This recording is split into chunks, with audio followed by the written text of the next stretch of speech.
नमस्कार दोस्तों, आप सभी का स्वागत है मेरे YouTube channel learn to grow पे। दोस्तों ये पार्ट 2 है और इसमें हम डिस्कस करने जा रहे हैं डेवलपमेंट के इम्पोर्टेंट प्रिंसिपल और क्या क्या ऐसे फैक्टर हैं जो इफेक्ट करते हैं डेवलपमेंट पे। अगर आपने पार्ट 1 देखा होगा तो उसमें हमने पढ़ा था जो डेवलपमेंट होता है और ग्रोथ होती है वो दोनों की डेफिनेशन और उसमें क्या डिफरेंस है। साथ ही साथ हमने ये भी देखा था कि स्टेट टेट या फिर सी टेट टीजीटी पीजीटी के लिए क्या क्या इंपॉर्टेंट पॉइंट रहते हैं टॉपिक से, ग्रोथ एंड डेवलपमेंट से। आपको पता है सीडीपी कितना इंपॉर्टेंट टॉपिक है। हम लोग क्या कर रहे हैं, topic plus previous year questions भी करेंगे पार्ट 2 में। जैसा कि आपने बोला था, आपकी डिमांड पे हमने प्रीवियस ईयर क्वेश्चंस भी ऐड कर दिए पार्ट 2 पे। आपको देखो, हम इतना पूरा टॉपिक पढ़ेंगे और इस फैक्टर इफेक्टिंग डेवलपमेंट का टॉपिक भी ऐड करा है इस वाली वीडियो में। और लास्ट में इंपॉर्टेंट पॉइंट है जो कि टीजीटी पीजीटी सीटेट में पूछे जाते हैं वो ऐड हुए हैं। फिर उसके बाद इंपॉर्टेंट एमसीक्यूज जो कि पीवाईक्यू पे बेस्ड हैं वो मैं लेके आई हूँ इस वीडियो में। तो अगर आपको वीडियो पसंद आ रही है, आपकी काम की है, तो लास्ट तक बने रहिए और बस चैनल को सब्सक्राइब करिए, वीडियो को लाइक करिए और अपनी पढ़ाई शुरू करिए साथ में। चलिए हम लोग स्टार्ट करते हैं अपना टॉपिक। और हमारा जो पहला टॉपिक है वो हमारा है, इसमें पहला टॉपिक हमारे पास रहने वाला है डेवलपमेंट के जो इम्पोर्टेंट प्रिंसिपल है। प्रिंसिपल से हमेशा क्वेश्चन बना है और अगर आप टोटल देखें तो 14 या 15 प्रिंसिपल है। अब देखो, आप लोग का काम, अगर आप बीएड एंट्रेंस दे रहे हैं तो मैंने प्रिंसिपल को एक्सप्लेन करा है। आप लोग हर एक प्रिंसिपल के नेम भी याद रखेंगे और उसके अंदर क्या है तो कौन लॉन्ग आंसर बनाना आपका काम है। बाकी आपको पता है फिर कॉपी कैसे भरी जाती है और लॉन्ग आंसर कैसे बनते हैं। देखो पार्ट 2, इसके अंदर हम लोग पढ़ने वाले हैं इंपॉर्टेंट प्रिंसिपल डेवलपमेंट के। तो पहला प्रिंसिपल रहता है प्रिंसिपल ऑफ कंटिन्यूटी, निरंतरता का प्रिंसिपल। देखो, विकास एक कभी ना रुकने वाली प्रक्रिया है, यानी ये कभी रुकती नहीं है। विकास कैसी रहता है, कंटिन्यूअसली चलता रहता है। ये गर्भधारण से मृत्यु तक, वोम टू टॉम चलता है और तक चलता है। तो सबसे इंपॉर्टेंट ये जो पॉइंट है ना, वोम टू टॉम, इससे इतने क्वेश्चन बने। अगर आपने बीएड एंट्रेंस दिया होगा तो उस पर भी देखने को मिला होगा, आपने तब भी पढ़ा होगा। अब है विकास की दिशा का सिद्धांत। देखो पहला क्या था, कंटिन्यूटी का, उसके बाद डायरेक्शन का।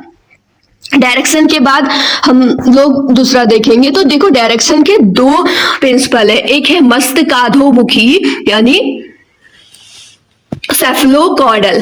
सेफलोकॉर्डल प्रिंसिपल क्या है, विकास सिर से पैर तक की ओर होता है। तो अगर आप इसके वर्ड से रिलेट करेंगे तो आपको लर्न करने की जरूरत ही नहीं पड़ेगी। मस्तकाधोमुखी यानी मस्तक से मुंह तक, यानी नीचे तक चलता है। पहले आप कोई भी बच्चा है, न्यू बॉर्न बेबी है, तो उसके पहले सर का विकास होता है, देन बाकी पार्ट्स का होता है धीरे धीरे। अब देखो, अगर ना यहाँ पे आप देखेंगे, जैसे कि आपको एक क्वेश्चन और इस तरह से मिलने को मिलता है कि हम जो बच्चे होते हैं छोटे, वो अपने फिंगर तो अच्छे से, मतलब सब कुछ अच्छे से, हाथ वाथ बाकी काम कर लेते हैं, लेकिन जो शर्ट का बटन है वो नहीं लगा पाते। क्या रीजन है? तो बस यही रीजन है कि उनके अभी फिंगर का डेवलपमेंट उतना नहीं हुआ रहता है। अब उसके बाद है समीप दुराभिमुखी यानी फैक्सीमोडिस्टल। फैक्सीमोडिस्टल का क्या मतलब है, विकास शरीर के केंद्र से, फैक्सीमोडिस्टल के अकॉर्डिंग केंद्र से यानी रीढ़ की हड्डी से बाहर की ओर होता है। अब 2 अलग अलग डेफिनेशन है, सिद्धांत है डायरेक्शन के अकॉर्डिंग। एक है मस्तकाधोमुखी, दूसरा है समीप दुरामुखी। तो ये दोनों आपको ध्यान में रखने हैं। अब साथ ही साथ रिकॉल करते हुए चलना, पहले हमने कंटिन्यूटी का पढ़ा, देन हमने डायरेक्शन का पढ़ा। अब हम डिफरेंस, इंडिविजुअल डिफरेंस का देखेंगे, व्यक्तिगत भिन्नता का सिद्धांत। देखो इसके अकॉर्डिंग प्रत्येक बालक के विकास की गति और दर अलग अलग होती है। कोई जल्दी सीखता है तो कोई धीरे सीखता है। आई होप आपको इनके जो नेम है उनसे ही समझ आ जा रहा होगा कि हमें इन पॉइंट्स के अंदर क्या रखना है। जो आपका बीएड एंट्रेंस है, मतलब बीएड का सेमेस्टर एग्जाम है, उसके लिए आपको बस ये याद में रखना है क्या क्या प्रिंसिपल है। जैसे हमने पहला जो पढ़ा था प्रिंसिपल ऑफ कंटिन्यूटी का पढ़ा था, फर्स्ट वाला। दूसरा हमने प्रिंसिपल ऑफ डायरेक्शन पढ़ा। तीसरा हमने इंडिविजुअल डिफरेंस का पढ़ लिया, व्यक्तिगत भिन्नता का। तो हम अपना नेक्स्ट वाला देखेंगे और इसके अंदर आप अगर टॉपिक को समझ गए तो लिख पाएंगे। अब देखते हैं इसमें अगला है सामान्य से विशिष्ट क्रियाओं का सिद्धांत यानी जर्नल टू स्पेसिफिक। इसके अकॉर्डिंग बालक पहले सामान्य गतिविधियां करता है, जैसे पैर, हाथ, पूरे हाथ से सामान उठाना, फिर विशिष्ट जैसे उंगलियों से पकड़ना, तो ये पूरा ठीक है। जब छोटा बेबी होता है तो वो क्या करता है, पहले पूरे हाथ से सामान उठाता है, देन उसकी उंगलियां भी डेवलप हो जाती है तो वो अपने फिंगर से भी सामान उठाने लगता है। तो अगला फोर्थ वाला कौन सा है, रिकॉल करते हुए चलिए, सामान्य से विशिष्ट क्रियाओं का सिद्धांत, देन परस्पर संबंध का सिद्धांत, इंटर रिलेशन प्रिंसिपल बोलता है कि शारीरिक, मानसिक, सामाजिक और संवेगात्मक विकास एक साथ एक दूसरे पर निर्भर करते हैं ना। अब ये बात समझना जरूरी है। देखो, अगर किसी बच्चे का डेवलपमेंट होता है तो उसके शारीरिक विकास के साथ साथ मानसिक विकास भी होता है और साथ साथ सोशल डेवलपमेंट भी होता है। मैं देखो, शारीरिक विकास होगा, मानसिक विकास होगा, मेंटली वो डेवलप होगा, और उसके बाद क्या है, उसके सामाजिक विकास भी होगा और संवेगात्मक विकास, यानी फिर वो उसका वो भी होगा। अब अगर आप संवेगात्मक से समझे तो भावनात्मक विकास भी होगा उसका। अब अगले टॉपिक है हमारा, मतलब अगला सिद्धांत है एकीकरण का सिद्धांत, ठीक है, इंट्रीगेशन का सिद्धांत। इंट्रीगेशन आप अगर मैथ्स से बिलोंग करते हैं तो इंट्रीगेशन आप करते हैं, उसमें भी हम ऐसा ही करते हैं, चीजों को ऐड ऑन करने का, यानी एकीकृत करने का। बालक पहले अंगों को और फिर अंगों के भागों को एक साथ मिलाकर चलाना सीखता है। तो एकीकरण का सिद्धांत ये बोलता है कि बालक पहले अंगों को, उसके बाद अंगों के भागों को एक साथ मिलाकर चलाना सीखता है। अगर आपको वीडियो पसंद आ रही है तो चैनल को सब्सक्राइब जरूर करें और एक लाइक करें, और अपने ओपिनियन कमेंट पे आप बता सकते हैं और इसमें क्या कर सकते हैं। बाकी मैं इंप्रूव करने की कोशिश कर रही हूँ। कल की वीडियो में बस एक कमेंट आया था कि आप इसमें PYQs भी ऐड करिए, इंपॉर्टेंट क्वेश्चन भी ऐड करिए, दैन मैंने ऐड ऑन कर दिया। अब है समान प्रतिमा का सिद्धांत, यानी यूनिफॉर्म पैटर्न।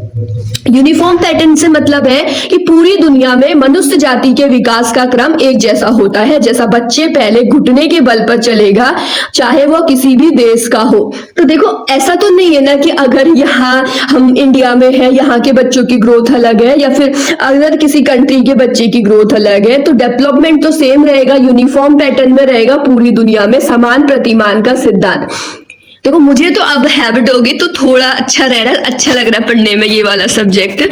ये उसी पर डिपेंड है ना, अगर आप क्लास भी अटेंड कर रहे हैं तो समझ आ जाएगा। बाकी आपको अपना एक्स्ट्रा इफेक्ट तो देना ही पड़ेगा, जैसे मुझे क्वेश्चन कलेक्ट करने पड़ रहे हैं और नोट्स तैयार करने पड़े, तो ये सारी चीजें तो करनी पड़ेंगी। अब है, आपको तो प्रॉफिट है, आपको मिल रहा है सब कुछ ऐसे ही।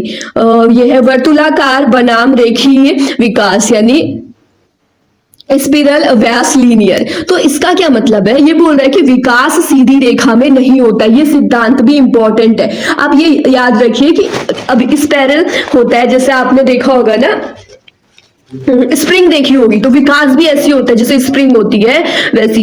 एक लीनियर सीधी रेखा में नहीं होता है। कैसे होता है डेवलपमेंट, तो स्पाइरल होता है। यहाँ से बार बार क्वेश्चन यहाँ पे से पूछा जा रहा है PYQ में, कैसा होता है, स्पाइरल होता है। विकास सीधी रेखा में नहीं होता, बल्कि वह पीछे मुड़कर पिछले अनुभव को मजबूत करते हुए वर्तुलाकार तरीके से आगे बढ़ता है।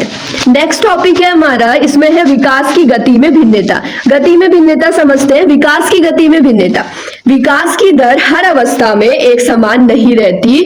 शैशव अवस्था में तीव्र और बाल्यावस्था में धीमी रहती है। अब जब बच्चा शैशव अवस्था में रहता है तो उस टाइम पे विकास बहुत तीव्र होता है और बाल्यावस्था में बहुत थोड़ा धीमा होता है। देखो, पार्ट 1 में हम पार्ट 2 में प्रिंसिपल समझ रहे हैं, पार्ट 3 में स्टेजेस समझेंगे डिफरेंट। अब है हमारा अगला पूर्वानुमान का सिद्धांत, प्रेडिक्टेबिलिटी।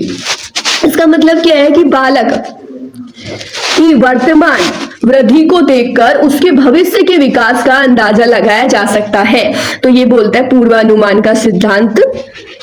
अब पेपर में आ गए तो इतनों में से आपको थोड़े तो याद करके जाने ही पड़ेंगे। अब हमें सारा पढ़ना इसलिए जरूरी है क्योंकि आगे जाके हमें टेट निकालना है, सीटेट, टेट, टीजीटी, पीजीटी जो भी है, तो उसके लिए एक बार सब्जेक्ट को डिटेल में पढ़ लेते हैं तो बाद में उतनी नीड नहीं होगी। अगला है अनुवांशिक क्रम एवं वातावरण की अंतःक्रिया। तो इसमें है विकास इन दोनों का गुणनफल होता है। अब ये बोल रहे हैं अनुवांशिक क्रम और हेरिडिटी और जो इन्वायरमेंट है, विकास उन दोनों का मल्टीप्लर प्रोडक्ट होता है या फिर गुणनफल होता है। देखो, हेरिडिटी और वातावरण, इन्वायरमेंट का, हेरिडिटी और इन्वायरमेंट का, यहां से क्वेश्चन आता है पेपर में। कैसे आएगा आप बोलेंगे? दोनों का सम होता है या फिर क्या योग होता है, या दोनों का डिफरेंस होता है, माइनस होता है हेरिडिटी और इन्वायरमेंट का, या दोनों का डिवाइड होता है, इस तरह से बोलेगा ना। आपको किसमें ट्रिक करना है? इसमें, गुणनफल में। तो ये बात याद रखना है, जो डेवलपमेंट है वो हेरिडिटी और इन्वायरमेंट का प्रोडक्ट होता है। अब परिपक्वता और अधिनियम, मेच्योरिटी और लर्निंग, तो इसको समझते हैं। देखो, मेच्योरिटी और लर्निंग में है विकास के लिए शारीरिक परिपक्वता और सीखना दोनों अनिवार्य है। अब अगला यह है कि अगर डेवलपमेंट के लिए मेच्योरिटी, और इससे यही तो समझे कि मेच्योरिटी के लिए, डेवलपमेंट के लिए मेच्योरिटी होना और लर्निंग दोनों जरूरी। अच्छा नहीं, हाँ, परिपक्वता और अधिगम, ठीक है। विकास के लिए शारीरिक परिपक्वता यानी मेच्योरिटी जितनी आवश्यक है, लर्निंग भी उतनी आवश्यक है, तो दोनों ही चीजें इंपॉर्टेंट है। अब हम कुछ महत्वपूर्ण कॉन्सेप्ट देखेंगे विकास से जुड़े हुए। तो विकास से जुड़े हुए इंपॉर्टेंट कॉन्सेप्ट में सबसे पहला है विकासात्मक कार्य। अब ये चीजें इसलिए ऐड करी ना, इस पॉइंट से यहाँ पे क्वेश्चन बनने थे, तो मैंने बोला इसे भी ऐड करना चाहिए। अब देखते हैं आगे इसे।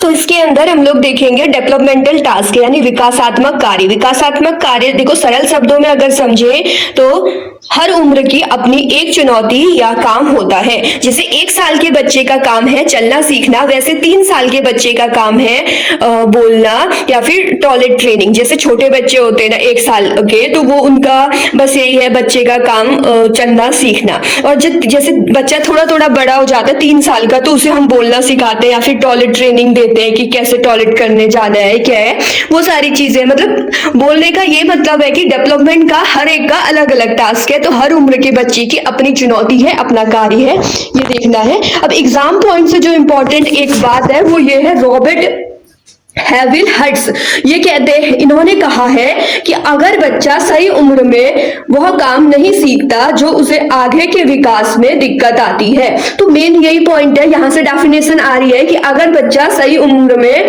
वह काम नहीं सीखता तो उसे आगे के विकास में दिक्कत आती है। ये बोलने वाले हैं रॉबर्ट हैडविग हट्स। अब अगला परिपक्वता यानी मैच्योरिटी को समझते हैं, और अब इसमें देखो सरल शब्दों में इसे भी समझने की कोशिश करते हैं।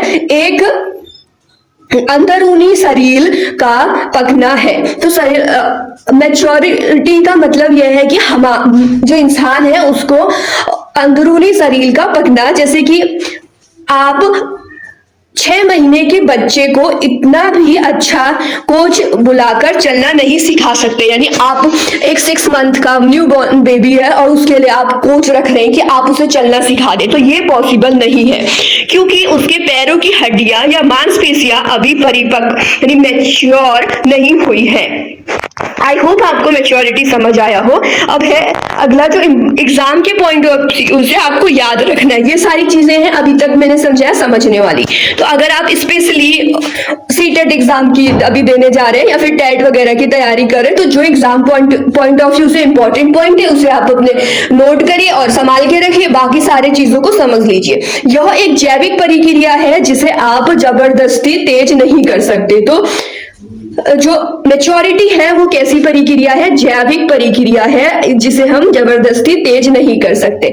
अब एक इंपॉर्टेंट पॉइंट ये है प्रकृति बनाम पोषण, तो नेचर वैस न्यूट्रेंट, इसको समझते हैं और देखते हैं इसके अंदर क्या कॉन्सेप्ट है। देखो प्रकृति नेचर जो भगवान ने या माता पिता के जीन्स के रूप में दिया है, जैसे कद आंखों का रंग, उसे बदला नहीं जा सकता। देखो नेचर ने जो है नेचुरली जो है उसे आप चेंज नहीं कर सकते।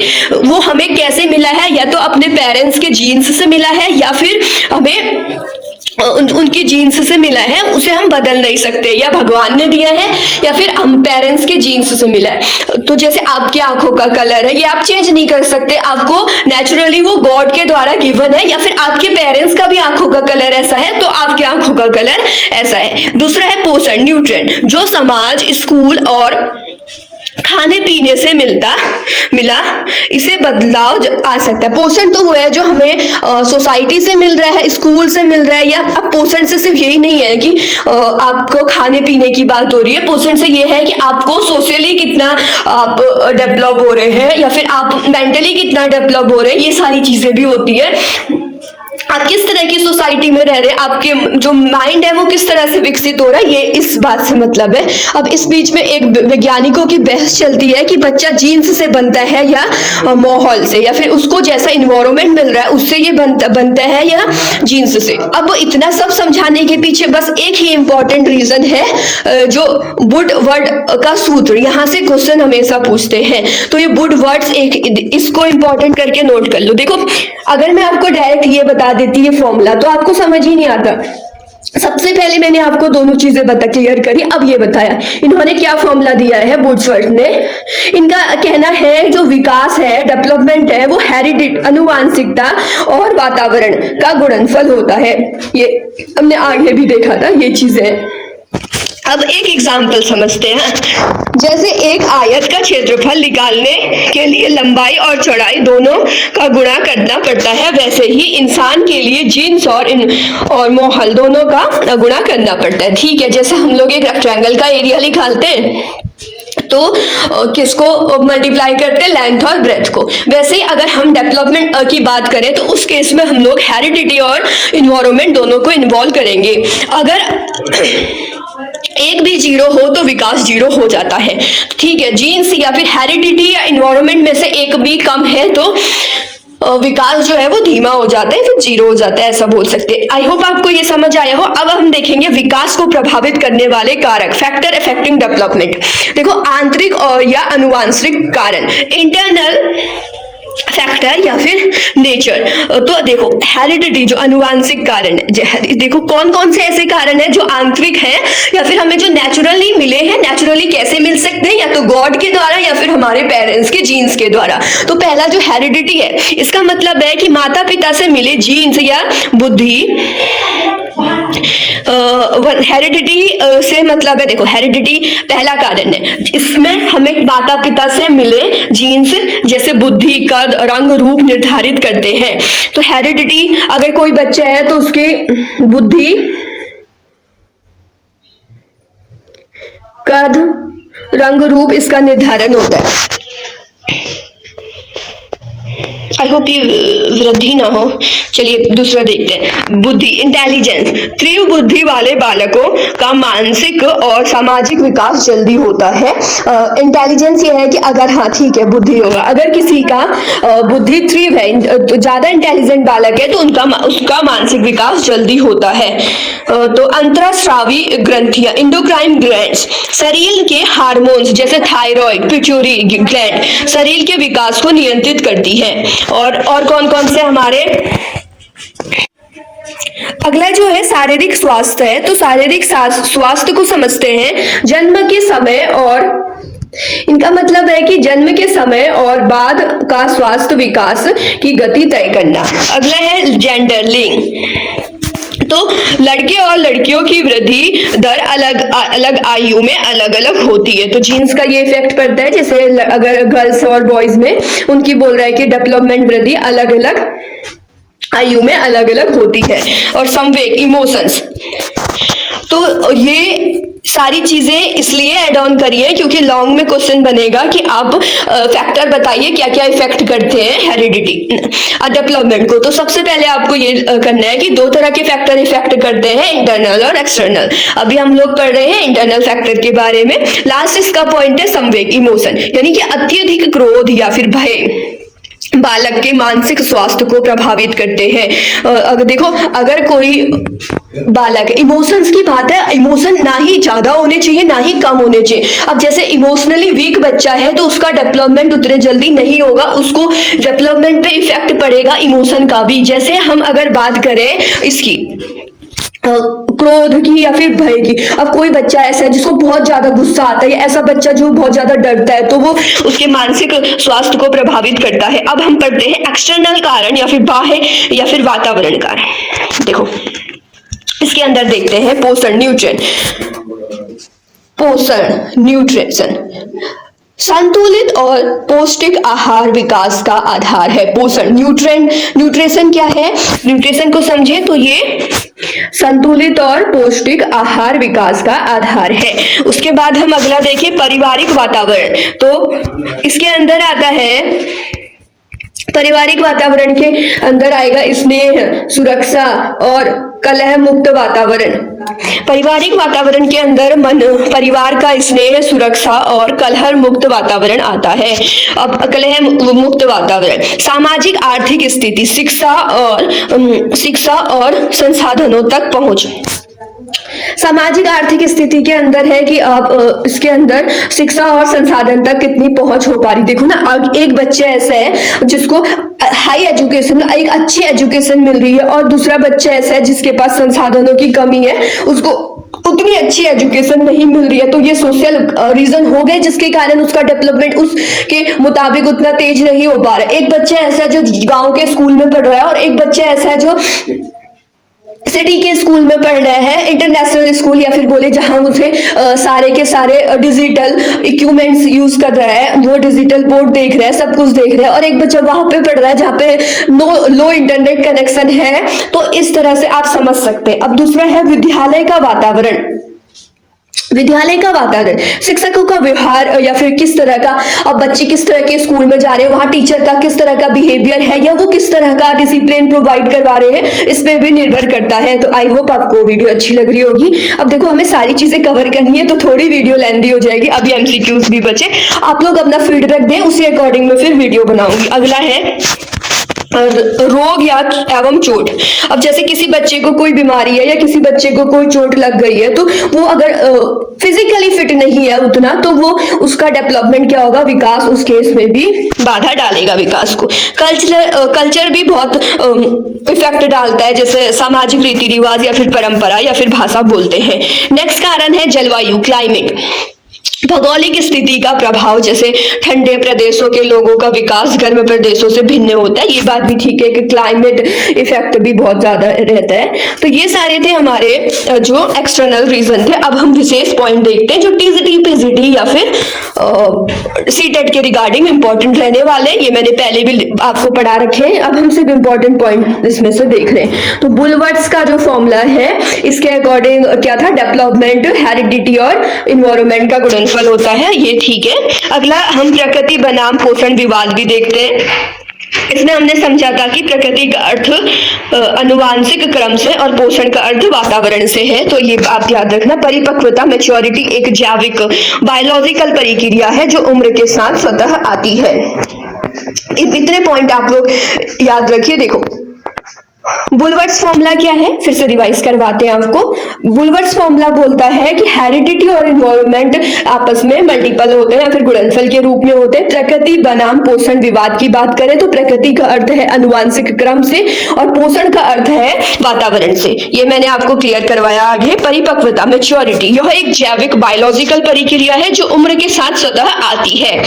तो ये सारी चीजें हैं। अब हम देखते हैं क्वेश्चंस की बारी। देखो, अभी तक हमने क्या समझा, सारा पूरा टॉपिक अच्छे से समझ लिया। अब हम वो क्वेश्चन देखेंगे, वो क्वेश्चन जो कि इंपॉर्टेंट रहने वाले हैं किसके रिगार्डिंग, आप अगर सीटेट, टैट या टीजीटी पीजीटी दें तो उसके रिगार्डिंग। अभी तक हमने पूरा टॉपिक देखा जिसके अंदर हमने क्या पढ़ा, प्रिंसिपल पढ़े, क्या क्या है डेवलपमेंट के। अब हम इंपॉर्टेंट क्वेश्चन देख रहे हैं, वो क्वेश्चन होंगे जो पीवाईक्यूज में पूछे गए हैं। तो हमारा पहला क्वेश्चन है, विकास एक धीमी ना खत्म होने वाली प्रक्रिया है।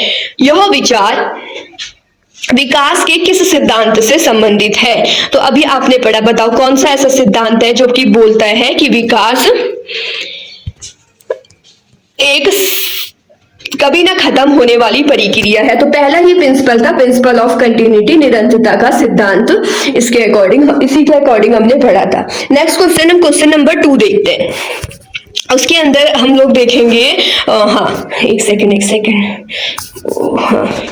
बालक के विकास की दिशा सिर से पैर की ओर होती है। इसे टेक्निकी भाषा में क्या कहा जाता है। तो ये भी मैंने आपको पढ़ा दिया है। तो बताओ, अब मस्तिष्क से कहाँ को हो रही है, पैरों की ओर। तो इसको टेक्निकी भाषा में जो एक वर्ड यूज हो रखा है वो हो रखा है मस्तिष्काधोमुखी यानी सेफलोकोडल। तो ये वाला हो जाएगा, ऑप्शन नंबर बी बिल्कुल ठीक हो जाएगा।